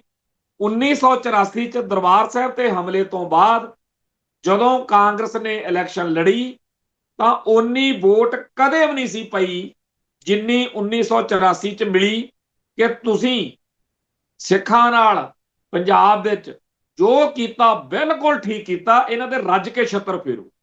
ਜਦੋਂ ਪੂਰਾ ਭਾਰਤ ਸਿੱਖਾਂ ਦੇ ਉੱਤੇ ਜ਼ੁਲਮ ਕਰਨ ਮੌਕੇ ਇਕਜੁੱਟ ਹੈ, ਜਦੋਂ ਸਿੱਖਾਂ ਦੇ ਹੱਕ ਵਿੱਚ ਇੱਕ ਮੁੱਠ ਹੈ, ਉਸ ਮੌਕੇ ਆਪਾਂ ਸੋਚੋ ਕਿ ਫੇਰ ਕਹੀ ਜਾਣਾ ਜੀ ਇਹ ਮੁਲਕ ਸਾਡਾ, ਇਹ ਮੁਲਕ ਐ ਆ ਤੇ ਬੋਹ ਆ, ਤੇ ਇਹਦੇ ਨਾਲੋਂ ਤਾਂ ਕਮਲਪੁਣਾ ਫਿਰ ਹੋਰ ਕੀ ਹੁੰਦਾ। ਸੱਚੀ ਗੱਲ ਤਾਂ ਇਹ ਹੈ ਕਿ ਜਿਹੜਾ ਸਿੱਖ 1984 ਤੋਂ ਬਾਅਦ ਵੀ ਭਾਰਤ ਮਾਤਾ ਕੀ ਜੈ ਕਹਿ ਕੇ ਉਸ ਸਿਸਟਮ ਨੂੰ ਮੱਥੇ ਟੇਕ ਕੇ ਸਿੱਖੀ ਦੀਆਂ ਜੜ੍ਹਾਂ ਵੱਢਣ ਵਾਲੇ ਨੂੰ ਉਧਰ ਖੜਾ, ਇਹ ਤਾਂ ਗਦਾਰ ਆ। ਕੌਮਾਂ ਦੇ ਹਾਲਾਤ ਦੇਖਣੇ ਪੈਂਦੇ ਆ। 1984 ਮੌਕੇ ਜੋ ਸਾਡੇ ਸਾਹਮਣੇ ਸਮੀਕਰਨ ਬਣੇ, ਉਹਦੇ ਵਿੱਚ ਬੜੀ ਵੱਡੀ ਗਿਣਤੀ ਵਿੱਚ ਉਹ ਲੋਕ ਜਿਹੜੇ ਲੰਮੇ ਅਰਸੇ ਤੋਂ ਭਾਰਤੀ ਸਟੇਟ ਦਾ ਹਿੱਸਾ ਬਣੇ ਰਹੇ ਸੀ, ਅਫਸਰਸ਼ਾਹੀ ਚ ਜਾਂ ਵੈਸੇ, ਉਹ ਸਾਰੇ ਪੰਥ ਲਈ, ਪੰਜਾਬ ਲਈ ਲੜਨ ਮਰਨ ਇਧਰਲੇ ਪਾਸੇ ਆ। ਜਿਵੇਂ 1857 ਦੇ ਗਦਰ ਮੌਕੇ ਬਾਅਦ ਵਿੱਚ ਭਾਰਤੀਆਂ ਨੇ ਰੌਲਾ ਪਾਇਆ ਕਿ ਜੀ ਸਿੱਖਾਂ ਨੇ ਸਾਥ ਨਹੀਂ ਦਿੱਤਾ, ਡਾਕਟਰ ਗੰਡਾ ਸਿੰਘ ਵਰਗੇ ਵਿਦਵਾਨਾਂ ਨੇ ਫਿਰ ਠੋਕ ਵਜਾ ਕੇ ਜਵਾਬ ਦਿੱਤਾ ਸੀ ਕਿ ਸਾਡੇ ਲਈ ਤਾਂ ਉਹ ਗਦਾਰ ਆ ਜਿਹੜਾ ਪੰਜਾਬ ਤੋਂ ਜਾਂ ਸਿੱਖਾਂ ਚੋਂ ਤੁਹਾਡੇ ਇਸ ਰੌਲੇ ਦੇ ਵਿੱਚ ਉਹਨਾਂ ਦਾ ਸਾਥ ਦੇਵੇ ਜਿਹੜੇ ਸਾਡੇ ਉੱਤੇ ਜ਼ੁਲਮ ਕਰਨ ਆਏ ਸੀ। ਉਹ ਕਹਿੰਦੇ ਜੀ ਸਮਝੇ ਨਹੀਂ। 1849 ਦੇ ਵਿੱਚ ਸਾਡਾ ਖਾਲਸੇ ਦਾ ਰਾਜ ਭਾਗ, ਮਹਾਰਾਜਾ ਰਣਜੀਤ ਸਿੰਘ ਵਾਲਾ ਦਰਬਾਰ, ਰਾਜ ਦਰਬਾਰ, ਸਾਰੀ ਸਾਡੀ ਸੱਤਾ ਉਹ ਖਤਮ ਕਰ ਲਈ। ਸਾਰੇ ਭਾਰਤ ਦੇ ਤੁਸੀਂ ਜਿਹੜੇ ਲੋਕ ਸੀ ਫੌਜੀ ਇਕੱਠੇ ਹੋ ਕੇ ਅੰਗਰੇਜ਼ ਦੇ ਨਾਲ ਰਲ ਕੇ ਸਾਡੇ ਤੇ ਚੜ ਕੇ ਨਹੀਂ ਸੀ ਆਏ, ਤੇ 1849 ਚ ਸਾਨੂੰ ਕੁੱਟਣ ਆਏ ਸੀ ਤੁਸੀਂ ਰਲ ਕੇ। 8 ਸਾਲ ਬਾਅਦ ਤੁਸੀਂ ਆਪਸ ਵਿੱਚ ਹੀ ਲੜ ਪਏ। ਜਦੋਂ 15-20 ਬੰਦੇ ਇਕੱਠੇ ਹੋ ਕੇ ਕਿਸੇ ਨੂੰ ਕੁੱਟਣ ਮਾਰਨ ਆਉਣ, 1 ਹਫ਼ਤੇ ਬਾਅਦ ਆਪਸ ਵਿੱਚ ਹੀ ਲੜ ਪੈਣ, ਤਾਂ ਉਹ ਬੰਦੇ ਨੂੰ ਕੀ ਬਿਮਾਰੀ ਪਈ ਆ ਵੀ ਉਹ ਇਸ ਮੌਕੇ ਤੁਹਾਡੇ ਕਿਸੇ ਧਿਰ ਦਾ ਸਾਥ ਦੇਵੇ। ਉਹ ਪੰਜਾਬ ਨੂੰ ਜਾਂ ਸਿੱਖਾਂ ਨੂੰ 1857 ਦੇ ਗਦਰ ਦੇ ਵਿੱਚ ਹਿੱਸਾ ਲੈਣਾ ਹੀ ਨਹੀਂ ਸੀ ਚਾਹੀ। ਇਹ ਗੱਲ ਕਹਿ ਕੇ ਡਾਕਟਰ ਗੰਡਾ ਸਿੰਘ ਨੇ ਸਾਰੇ ਭਾਰਤ ਦੇ ਵਿਦਵਾਨਾਂ ਦੇ ਦੰਦ ਜੋੜਤੇ ਸੀ। ਤੇ ਸਾਡੇ ਇੱਥੇ ਉਦੋਂ ਵੀ ਕਈ ਹੋਣਗੇ ਲੰਡੂ ਜਿਹੜੇ ਕਹਿੰਦੇ ਹੋਣੇ ਆ ਨਹੀਂ ਜੀ ਆਪਾਂ ਐ ਤੇ ਉਹ। ਭਾਰਤ ਨੇ ਭਾਰਤ ਦਾ ਇਤਿਹਾਸ ਆਪਦੇ ਹਿਸਾਬ ਨਾਲ ਦੱਸਣਾ। ਅੱਜ ਇਹਦੇ YouTube ਦੇ ਉੱਤੇ ਇੱਕ ਮੈਂ ਪ੍ਰੋਗਰਾਮ ਸੁਣ ਰਿਹਾ ਸੀਗਾ, ਜਵਾਕੜਾ ਜਿਹਾ ਇੱਕ ਲੱਗਿਆ ਹੋਇਆ ਬਈ ਜੀ ਖਾਲਿਸਤਾਨ ਜਿਹੜਾ ਹੈ, ਇਹ ਜਿਹੜਾ ਸੰਘਰਸ਼ ਹੈ ਇਹ ਤਾਂ ਜੀ ਭਾਰਤੀ ਸਟੇਟ ਦੇ ਖਿਲਾਫ ਪਾਕਿਸਤਾਨ ਦੀ ਚਾਰ ਆ, ਇਹ ਐ ਆ ਤੇ ਉਹ ਆ। ਮੈਂ ਪੂਰੇ ਟਿਕਾ ਨਾਲ, ਧੀਰਜ ਨਾਲ, ਟਰਮੇ ਨਾਲ ਸੁਣ ਰਿਹਾ ਸੀ। ਐਡਾ ਚਵਲਪੁਣਾ, ਐਡੀ ਬਕਵਾਸ ਕੀਤੀ ਉਸ ਬੰਦੇ ਨੇ, ਪਰ ਤਰਸ ਉਹਦੇ ਤੇ ਨਹੀਂ, ਮੈਨੂੰ ਸਾਡੀ ਕੌਮ ਦੇ ਉਹਨਾਂ ਬੰਦਿਆਂ ਤੇ ਆਇਆ ਜਿਨ੍ਹਾਂ ਨੇ ਉਹਦੇ ਹੇਠਾਂ ਲਿਖਿਆ ਹੋਇਆ ਸੀ ਇਹੋ ਜਿਹੇ ਪ੍ਰੋਗਰਾਮ ਕਰੋ ਜੀ ਸਾਡੀ ਕੌਮ ਨੂੰ ਪਤਾ ਲੱਗੇ। ਮੈਂ ਸੋਚ ਰਿਹਾ ਸੀ ਕਿ ਅਸੀਂ 1978 ਤੋਂ ਚੱਲੇ ਸੰਘਰਸ਼ ਵਿੱਚ ਆਪਦਾ ਜੋ ਸਾਤੋਂ ਸੇਵਾ ਸਤਿਗੁਰੂ ਨੇ ਲੈਣੀ ਸੀ ਲਈ, ਤੇ ਅੱਜ ਜਿੰਨੇ ਸਵਾਸ ਹੈਗੇ ਆ ਉਹ ਗੁਰੂ ਦੇ ਲੇਖੇ, ਪੰਥ ਦੇ ਲੇਖੇ ਲੱਗ ਜਾਣੇ। ਅਸੀਂ ਜੇਕਰ ਸੋਚੀਏ ਬਈ ਕਦੇ ਨਾ ਕਦੇ ਕਿਸੇ ਨਾ ਕਿਸੇ ਮੋੜ ਤੇ 1984 ਦੇ ਨਵੰਬਰ ਮਹੀਨੇ ਵਾਲੀ ਸਿੱਖਾਂ ਨਾਲ ਫੇਰ ਹੋ ਸਕਦੀ, ਕਿਉਂਕਿ ਇਸ ਮੌਕੇ ਉਹ ਮੁਸਲਮਾਨਾਂ ਦੇ ਗਲ ਪੈਂਦੇ ਆ। ਸਾਰੇ ਭਾਰਤ ਵਿੱਚ ਜਦੋਂ ਜੀ ਕਰਦਾ ਮੁਸਲਮਾਨਾਂ ਨੂੰ ਘੇਰ ਲੈਂਦੇ ਆ, ਬੇਇੱਜ਼ਤੀ ਕਰਦੇ ਆ, ਕੁੱਟਮਾਰ ਕਰਦੇ ਆ, ਆਪਦੀ ਜਿਹੜੀ ਉਹਨਾਂ ਦੇ ਦਿਮਾਗ 'ਚ ਹੀਣਤਾ ਉਹਨੂੰ ਕੱਢਦੇ ਆ। ਪਰ ਕਦੇ ਕਦਾਈ ਖਬਰ ਇਹ ਵੀ ਆਉਂਦੀ ਆ ਵੀ ਸਿੱਖ ਦੇ ਕਟੱਪਾ ਚੜਿਆ, ਪੱਗ ਲਾਤੀ, ਦਾੜੀ ਰੋਲਤੀ, ਜਾ ਕਰਤਾ, ਉਹ ਕਰਤਾ। ਅਜੇ ਉਹਨਾਂ ਦੀ ਪ੍ਰਾਇਓਰਟੀ ਜਿਹੜੇ ਆ ਮੁਸਲਮਾਨਾਂ ਦਾ ਕਟੱਪਾ ਕਰਨਾ ਹੈ, ਪਰ ਵਕਤ ਆਏਗਾ ਜਦੋਂ ਉਹ ਸਿੱਖਾਂ ਦੁਆਲੇ ਹੋਣਗੇ। ਮੰਨ ਲੈਂਦੇ ਆ ਕਿ ਸਾਡੇ ਵਰਗੇ ਵੀ ਉਸ ਮੌਕੇ ਜ਼ੁਲਮ ਦਾ ਸ਼ਿਕਾਰ ਹੋ ਸਕਦੇ, ਪਰ ਸਾਨੂੰ ਘੱਟੋ ਘੱਟ ਇਸ ਗੱਲ ਦਾ ਫਖਰ ਰਹੇਗਾ ਕਿ ਅਸੀਂ ਉਹਨੂੰ ਕਦੇ ਆਪ ਦਾ ਮੰਨਿਆ ਨਹੀਂ ਸੀ। ਉਹ ਦੁਸ਼ਮਣ ਸੀ ਤੇ ਦੁਸ਼ਮਣ ਨੇ ਜੋ ਕੀਤਾ ਉਹ ਦੁਸ਼ਮਣੀ ਹੈ। ਪਰ ਜਿਹੜੇ ਭਾਰਤ ਮਾਤਾ ਕੀ ਜੈ ਕਹਿ ਕੇ ਸਾਨੂੰ ਚੜਾਉਂਦੇ ਆ, ਜਿਹੜੇ ਭਾਗਵੇਂ ਬ੍ਰਿਗੇਡ ਦੇ ਦੱਲੇ ਬਣ ਕੇ ਪੰਥ ਨਾਲ ਗਦਾਰੀਆਂ ਕਰ ਰਹੇ ਨੇ, ਤੁਹਾਡੇ ਨਾਲ ਜਿਹੜੀ ਹੋਊਗੀ ਨਾ ਉਹ ਸੱਚੇ ਪਾਤਸ਼ਾਹ ਸਾਨੂੰ ਜ਼ਰੂਰ ਦਿਖਾ ਦੂ।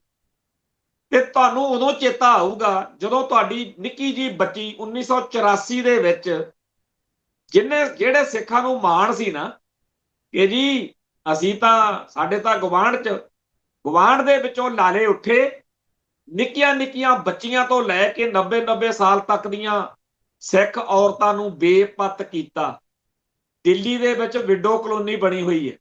ਇਹ ਤੋਹਫਾ ਵਾ ਸਿੱਖਾਂ ਨੂੰ ਦਿੱਤਾ ਇੰਡੀਆ ਨੇ। ਤੇ ਇਹ ਸਾਰਾ ਕੁਝ ਕਰਾਉਣ ਦੇ ਲਈ ਉਹਨਾਂ ਦੇ ਦਿਲ ਦਿਮਾਗ ਵਿੱਚ ਜਿਹੜੀ ਨਫ਼ਰਤ ਭਰੀ ਜਾ ਰਹੀ ਹੈ ਸਿੱਖਾਂ ਦੇ ਖਿਲਾਫ, ਉਹ ਤੁਸੀਂ ਕਦੇ ਮਹਿਸੂਸ ਨਾ ਕਰੋ। ਮੰਨ ਲਈ ਗੱਲ ਕਿ ਸਾਡੇ ਨਾਲ ਮਾੜੀ ਹੋਊਗੀ, ਪਰ ਮਾੜੀ ਸਾਡੇ ਨਾਲ ਜਦੋਂ ਹੋਊਗੀ ਨਾ, ਅਸੀਂ ਉਨੇ ਕੁ ਜੋਗਾ ਆਪਦਾ ਕੁਝ ਕਰਾਂਗੇ। ਅਸੀਂ ਖੜ ਕੇ ਕੁੱਟ ਨਹੀਂ ਖਾਂਦੇ। ਪਰ ਆ ਜਿਹੜੇ ਭਾਰਤ ਦੇ ਜ਼ਿਆਦਾ ਹੇਜਲੇ ਬਣੇ ਫਿਰਦੇ ਆ ਨਾ, ਤੁਹਾਡਾ ਦੇਖਿਓ। ਮੈਂ ਦੇਖ ਰਿਹਾ ਸੀਗਾ ਕਿ ਕੈਨੇਡਾ ਤੋਂ ਇੱਕ ਖਬਰ ਆਈ ਹੈ ਕਿ ਉੱਥੇ ਕੋਈ ਨਵਾਂ ਕਾਨੂੰਨ ਬਣਿਆ, ਜਿਹਦੇ ਤਹਿਤ ਉਹਨਾਂ ਨੇ ਕਿਹਾ ਕਿ ਕੈਨੇਡਾ ਧਰਤੀ ਦੇ ਉੱਤੇ ਕੋਈ ਨਫ਼ਰਤ ਫੈਲਾਉਣ ਵਾਲੀ ਕਾਰਵਾਈ ਕਰੂਗਾ ਤਾਂ ਅਸੀਂ ਕਾਰਵਾਈ ਕਰਾਂਗੇ। ਤੇ ਐਵੇਂ ਹੀ ਇੱਕ ਵਾਰੀ ਅਮਰੀਕਾ ਨੇ, ਟਰੰਪ ਨੇ ਕਹਿਤਾ ਕਿ ਸਾਡੇ ਮੁਲਕ 'ਚ ਜਿਹੜੇ ਨਜਾਇਜ਼ ਤੌਰ ਤੇ ਰਹੇ ਨੇ, ਅਸੀਂ ਉਹ ਫੜ ਕੇ ਉਹਨਾਂ ਮੁਲਕਾਂ ਨੂੰ ਕੱਢ ਦੇਣੇ। ਜਦੋਂ ਅਮਰੀਕਾ ਵਾਲੀ ਖਬਰ ਆਈ, ਉਦੋਂ ਵੀ ਭਾਰਤ ਦੇ ਵਿੱਚ ਬੜੇ ਜੀ ਖੁਸ਼ ਹੋ ਕੇ ਪੋਸਟਾਂ ਲਿਖੀਆਂ ਜਾ ਰਹੀਆਂ ਸੀ ਸੋਸ਼ਲ ਮੀਡੀਆ ਤੇ, ਜਿਵੇਂ ਇਕੱਲੇ ਪੰਜਾਬ ਦੇ ਲੋਕਾਂ ਨੂੰ ਕੱਢਣਾ ਹੋਵੇ ਉੱਥੋਂ ਟਰੰਪ ਨੇ। ਹੁਣ ਵੀ ਕੈਨੇਡਾ ਨੇ ਤਾਂ ਕਿਹਾ ਕਿ ਨਫ਼ਰਤ ਫੈਲਾਉਣ ਵਾਲੇ ਲੋਕਾਂ ਖਿਲਾਫ ਕਾਰਵਾਈ ਹੋਊ, ਹੇਟ ਕ੍ਰਾਈਮ। ਇਹ ਕਹਿੰਦੇ ਆ ਜੀ ਨਹੀਂ, ਸਿੱਖਾਂ ਦਾ ਦੇਖੋ ਕੈਨੇਡਾ 'ਚ ਹੁਣ ਕੀ ਬਣਦਾ। ਜਿਹੜੇ ਲੋਕ ਕੋਈ ਮੌਕਾ ਛੱਡਦੇ ਹੀ ਨਹੀਂ ਹੈਗੇ ਸਿੱਖਾਂ ਖਿਲਾਫ ਨਫ਼ਰਤ ਪੈਦਾ ਕਰਨ ਦਾ, ਪ੍ਰਗਟ ਕਰਨ ਦਾ, ਉਹਨਾਂ ਨੂੰ ਕਹੀ ਜਾਂਦੇ ਆ ਜੀ ਹਿੰਦੂ ਸਿੱਖ ਏਕਤਾ। ਤਾਂ ਬੜਾ ਜੀ ਸਾਡਾ ਉਹਨਾਂ ਨਾਲ ਪਿਆਰ ਆ, ਮੰਨ ਲੈਂਦੇ ਆ ਗੱਲ। ਕਦੇ ਕਦਾਈ ਕੋਈ ਨਾ ਕੋਈ ਇਹੋ ਜਿਹਾ ਹਿੰਦੂ ਵੀ ਹੁੰਦਾ ਹੈ ਜਿਹਦੇ ਦਿਲ ਵਿੱਚ ਪੰਥ ਲਈ, ਪੰਜਾਬ ਲਈ ਜਾਂ ਉਹਨਾਂ ਅਹਿਸਾਨਾਂ ਲਈ ਸਤਿਕਾਰ ਹੁੰਦੇ ਆ ਬੰਦੇ। ਪਰ ਕੌਮ ਦੇ ਰੂਪ ਦੇ ਵਿੱਚ ਅਗਲਿਆਂ ਨੂੰ ਸਾਫ਼ ਤੌਰ ਤੇ ਪਤਾ ਕਿ ਇਹਨਾਂ ਨਾਲ, ਸਿੱਖਾਂ ਨਾਲ ਅਸੀਂ ਕੀ ਕਰ। ਗੱਲ ਆ ਜਾਂਦੀ ਆ ਮੁਸਲਮਾਨਾਂ ਦੀ। ਮੁਸਲਮਾਨਾਂ ਦੀ ਗੱਲ ਜਾਂ ਪਾਕਿਸਤਾਨ ਦੀ ਗੱਲ 'ਚ ਫਰਕ ਆ। ਹਿੰਦੂਆਂ ਦੇ ਵਿੱਚੋਂ ਅਸੀਂ ਤਾਂ ਹਰੇਕ ਵਾਰ ਲੱਭਿਆ ਵੀ ਦੀਵਾਨ ਕੌੜਾ ਮੱਲ ਵਰਗਾ ਕੋਈ ਲੱਭ ਜੀ, ਪਰ ਗਾਹਾਂ ਗੰਗੂ ਬਾਹਮਣ ਨਿਕਲ ਆਉਂਦਾ, ਕਰੀਏ ਕੀ। ਉਧਰ ਬੜੀ ਵਾਰ ਕੋਸ਼ਿਸ਼ ਕਰੀ ਦੀ ਹੈ ਕਿ ਪੀਰ ਬੁੱਧੂ ਸ਼ਾਹੀ ਮਿਲੇ, ਭਾਈ ਗਨੀ ਖਾਂ, ਨਵੀ ਖਾਂ ਵਰਗਾ ਮਿਲੇ, ਪਰ ਕੀ ਕਰੀਏ, ਉੱਥੇ ਵੀ ਬਥੇਰੇ ਮੱਸੇ ਰਗੜ ਬੈਠੇ ਆ। ਪਰ ਕੌਮਾਂ ਦੇ ਹਿੱਤ ਹੁੰਦੇ। ਜਦੋਂ ਅਸੀਂ ਇਸ ਮੌਕੇ ਹਿੰਦੂ ਤੋਂ ਖਤਰੇ ਵਿੱਚ ਆ, ਤਾਂ ਸਾਡੀ ਹਾਲਾਤ, ਸਾਡੇ ਸਵਾਰਥ, ਸਾਡੇ ਹਿੱਤ ਇਸ ਗੱਲ 'ਚ ਨੇ ਕਿ ਭਾਰਤ ਵਿੱਚ ਵਸਦੇ ਮੁਸਲਮਾਨਾਂ ਦੇ ਨਾਲ ਸਹਿਚਾਰ ਰੱਖਿਆ ਜਾਵੇ ਅਤੇ ਰਲ ਕੇ ਹਿੰਦੂ ਕੱਟੜਵਾਦ ਦਾ ਟਾਕਰਾ ਕੀਤਾ ਜਾਵੇ। ਇਸੇ ਲੜੀ ਵਿੱਚ ਪਾਕਿਸਤਾਨ ਜਿਹੜਾ ਹੈ ਉਹਦਾ ਇੱਕ ਰੋਲ ਬਣ ਜਾਂਦਾ। ਇਸੇ ਕਰਕੇ 1978 ਤੋਂ ਬਾਅਦ ਜਿਸ ਵੀ ਸਿੱਖ ਨੂੰ ਲੱਗਿਆ ਕਿ ਕੌਮ ਲਈ ਕੁਝ ਕਰਨਾ, ਉਹ ਬਾਰਡਰ ਟੱਪ ਕੇ ਪਾਕਿਸਤਾਨ ਗਿਆ। ਚਾਈਨਾ ਕਾਹਤੋਂ ਨਹੀਂ ਚਲੇ ਗਿਆ ਬਈ। ਫਿਰ 1981 ਚ ਜਹਾਜ਼ ਅਗਵਾ ਕੀਤਾ, ਲੈ ਗਏ ਪਾਕਿਸਤਾਨ। ਇਸ ਤੋਂ ਬਾਅਦ ਹਾਈਜੈਕਿੰਗਾਂ ਹੋਈਆਂ, ਚੱਲ ਪਾਕਿਸਤਾਨ। ਉੱਥੇ ਤਾਂ ਜਿਹੜੇ ਬੰਦੇ ਬਾਰਡਰ ਪਾਰ ਕਰਕੇ ਗਏ, ਉਹਨਾਂ ਸਾਰਿਆਂ ਨੂੰ ਅਗਲਿਆਂ ਨੇ ਫੜ ਕੇ ਜੇਲ੍ਹ 'ਚ ਦਿੱਤਾ। ਆਪਾਂ ਕਿਹਾ ਕਿ ਸਾਡੀ ਲੋੜ ਆ ਜੀ, ਸਾਨੂੰ ਸਾਂਭੋ, ਪੈਸੇ ਖਰਚੇ, ਹਥਿਆਰ ਲੈ, ਇੱਥੇ ਜੋ ਕਰਨਾ ਸੀ ਕੀਤਾ।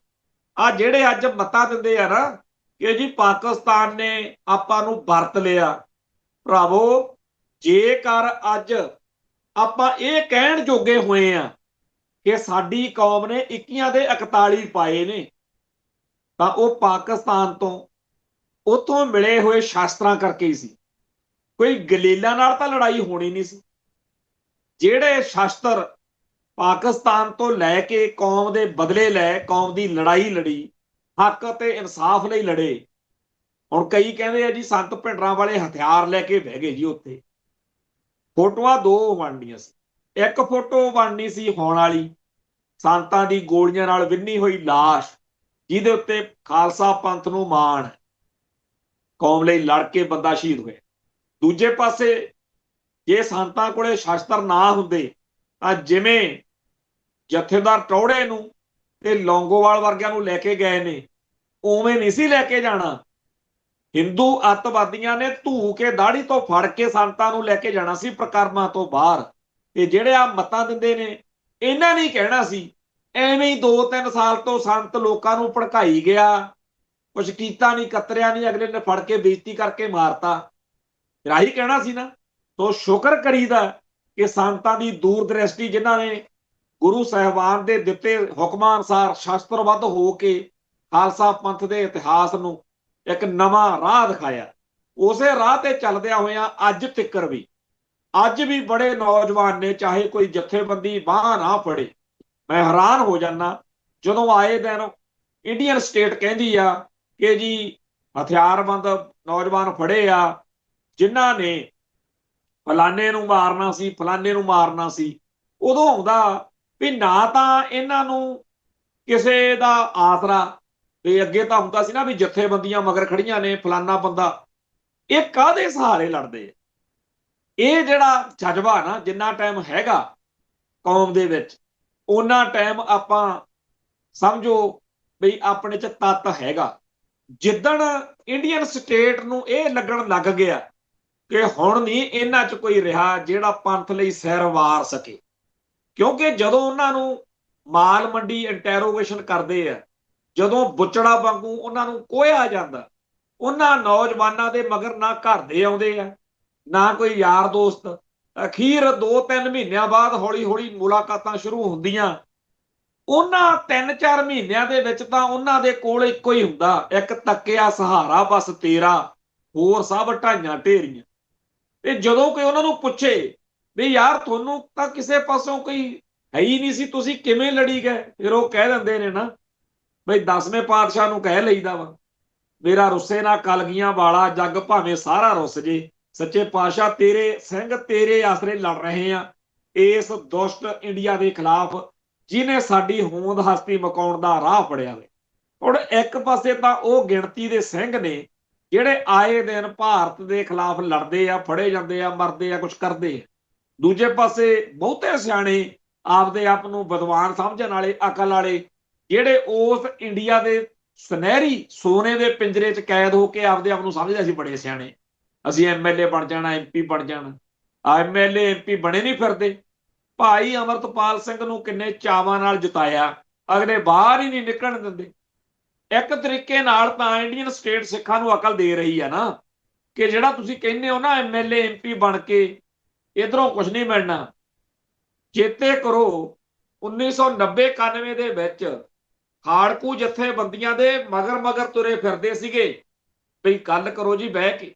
ਤੇ ਜਦੋਂ ਖਾੜਕੂ ਲਹਿਰ ਕਮਜ਼ੋਰ ਹੁੰਦੀ ਗਈ, ਦੂਜੇ ਬੰਦੇ ਜਿਹੜੇ ਬਹੁਤੇ ਸਿਆਣੇ ਆ ਜਿਹੜੇ ਕਹਿੰਦੇ ਆ ਓਵਰਗਰਾਊਂਡ ਤੇ ਡੈਮੋਕ੍ਰੇਟਿਕ ਤਰੀਕੇ ਨਾਲ ਗੱਲ ਕਰਾਂਗੇ, ਤੇ ਸਟੇਟ ਹੱਸਦੀ ਹੁੰਦੀ ਸੀ ਉਦੋਂ ਵੀ ਸ਼ੁਕਰ ਆ ਤੁਹਾਨੂੰ ਇਸ ਰਾਹ ਕੋਈ ਪਾਉਣ ਵਾਲਾ ਤੁਰਿਆ। ਤੇ ਮੁੜ ਕੇ ਉਹਨਾਂ ਨੇ ਜਦੋਂ ਕਹਿਣਾ ਸ਼ੁਰੂ ਕਰਤਾ ਓਵਰਗਰਾਊਂਡ ਵਾਲਿਆਂ ਨੇ ਕਿ ਜੇ ਕਿਤੇ ਖਾੜਕੂ ਨਾ ਹੋਣ ਨਾ ਆਪਣਾ ਬਹੁਤ ਵਧੀਆ ਸੂਤ ਆ ਸਕਦਾ। 1992-93 ਦੇ ਦੌਰ ਵਿੱਚ ਹਰੇਕ ਹੀ ਮੱਤਾ ਦਿਆ ਕਰੇ ਪੰਜਾਬ ਨੂੰ ਪੈਕੇਜ ਮਿਲਣਾ, ਕਹਿੰਦੇ ਕਿੱਧਰ ਗਿਆ ਪੈਕੇਜ, ਸਭ ਕੁਝ ਖਤਮ। ਸੋ ਅੱਜ ਦੀ ਤਰੀਕ ਵਿੱਚ ਸਿੱਖ ਜਗਤ ਦੇ ਸਾਹਮਣੇ ਬਹੁਤ ਵੱਡਾ ਸਵਾਲ ਹੈ ਕਿ ਐਮਐਲਏ ਐਮਪੀ ਬਣ ਕੇ ਕੌਮ ਲਈ ਕੁਝ ਬਣਨਾ ਨਹੀਂ, ਇਸ ਗੱਲ ਦੀ ਗਰੰਟੀ ਹੈ। ਹਥਿਆਰਬੰਦ ਸਿੱਖ ਸੰਘਰਸ਼ ਤੋਂ ਤੌਬਾ ਕਰੀ ਜਾਂਦੇ ਆ ਤੇ ਕੌਮ ਦਾ ਹੱਕ, ਕੌਮ ਦੇ ਇਨਸਾਫ ਲਈ ਕੋਈ ਰਾਹ, ਕੋਈ ਰੋਡ ਮੈਪ ਹੈਗਾ ਕਿਸੇ ਕੋਲ? ਹੈ ਕੋਈ ਰਾਹ ਜਿਹਦੇ ਰਾਹੀਂ ਕਹਿ ਸਕੋ ਕਿ ਇੰਡੀਅਨ ਸਟੇਟ ਦੇ ਅੰਦਰੋਂ ਆਪਾਂ ਨੂੰ ਆਹ ਮਿਲ ਜੂ? ਉਹ ਤੁਹਾਨੂੰ ਤੁਹਾਡੀ ਕੌਮ ਦੇ ਹੀਰੋ, ਤੁਹਾਡੀ ਕੌਮ ਦੇ ਅਸਲੀ ਯੋਧਿਆਂ ਤੋਂ ਤੋੜ ਰਹੇ ਨੇ। ਆ ਜਿਹੜੀ ਫਿਲਮ ਹੈ ਧੁਰੰਦਰ, ਇਹਦਾ ਰੌਲਾ ਪੈਂਦਾ ਕਿ ਜੀ ਇਹਦੇ ਰਾਹੀਂ ਖਾੜਕੂ ਲਹਿਰ ਨੂੰ, ਖਾਲਿਸਤਾਨੀ ਸੰਘਰਸ਼ ਨੂੰ ਨਸ਼ਿਆਂ ਨਾਲ ਤੇ ISI ਨਾਲ ਜੋੜ ਕੇ ਬਦਨਾਮ ਕਰਨ ਦੇ ਯਤਨ ਨੇ। ਇੱਕ ਖਬਰ ਆਈ ਹੈ, ਉਹ ਸੱਚੀ ਆ ਜਾਂ ਝੂਠੀ ਆ ਵਾਹਿਗੁਰੂ ਜਾਣੇ, ਕਹਿੰਦੇ ਜੀ ਨਿਊਜ਼ੀਲੈਂਡ ਦੇ ਵਿੱਚ ਇੱਕ ਨੌਜਵਾਨ ਜਿਹੜਾ ਹੈ ਉਹ ਫੜਿਆ ਗਿਆ, ਉਹਨੂੰ 22 ਸਾਲ ਕੈਦ ਹੋ ਗਈ ਹੈ। ਤੇ ਉਸ ਨੌਜਵਾਨ ਦਾ ਨਾਮ ਬਲਤੇਜ ਸਿੰਘ ਆ। ਹੁਣ ਜੇ ਬਲਤੇਜ ਸਿੰਘ ਨੇ ਕੋਈ ਡਰੱਗ ਦਾ ਕੰਮ ਕੀਤਾ ਤੇ ਉਹਦੇ ਉੱਤੇ ਇਹ ਕੇਸ ਬਣਿਆ ਤਾਂ ਇਹ ਉਹਦੀ ਗੱਲ ਆ। ਪਰ ਕਹਿੰਦੇ ਹੀ ਨਹੀਂ, ਸ਼ਹੀਦ ਸਤਵੰਤ ਸਿੰਘ ਜਿਹਨੇ ਇੰਦਰਾ ਠੋਕੀ ਆ, ਉਹਦਾ ਇਹ ਹੈਗਾ ਭਤੀਜਾ। ਭਾਈ ਸਤਵੰਤ ਸਿੰਘ ਦਾ ਭਤੀਜਾ ਹੋਣਾ ਹੋਰ ਗੱਲ ਹੈ। ਸਾਡੇ ਸਾਹਮਣੇ ਇੱਥੇ ਬਥੇਰੇ ਆ ਜਿਹੜੇ ਕਹਿੰਦੇ ਕਹਾਉਂਦੇ ਸੂਰਮਿਆਂ ਦੇ ਪਰਿਵਾਰ ਚੋਂ ਆ, ਪਰ ਉਹਨਾਂ ਦਾ ਉਹਦੇ ਨਾਲ ਕੋਈ ਲਿੰਕ ਨਹੀਂ। ਸੋ ਆਪਾਂ ਅਕਲ ਨੂੰ ਹੱਥ ਮਾਰਿਆ ਕਰੀਏ, ਐਵੇਂ ਇੰਡੀਅਨ ਸਟੇਟ ਦੇ ਨੈਰੇਟਿਵ 'ਚ ਨਾ ਫਸੀਏ। ਕੌਮ ਲਈ ਲੜਨ ਮਰਨ ਵਾਲੇ ਪਾਕ ਪਵਿੱਤਰ ਸੂਰਮਿਆਂ ਦੀ ਗੱਲ ਨੂੰ ਐਵੇਂ ਨਸ਼ਿਆਂ ਨਾਲ ਜੋੜੀ ਜਾਣਾ, ਐਵੇਂ ਕਹੀ ਜਾਣਾ ਤੇ ਆਹ ਤੇ ਉਹ, ਇਹ ਸਮਝਿਆ ਕਰੀਏ। ਇਹਦੇ ਤੇ ਗੱਲ ਆਪਾਂ ਅਗਲੇ ਦਿਨਾਂ 'ਚ ਕਰਾਂਗੇ। ਇੱਥੇ ਸਮਾਪਤੀ ਕਰਦੇ ਹਾਂ ਜੀ। ਨਾਨਕ ਨਾਮ ਚੜ੍ਹਦੀ ਕਲਾ, ਤੇਰੇ ਭਾਣੇ ਸਰਬੱਤ ਦਾ ਭਲਾ। ਵਾਹਿਗੁਰੂ ਜੀ ਕਾ ਖਾਲਸਾ, ਵਾਹਿਗੁਰੂ ਜੀ ਕੀ ਫਤਿਹ।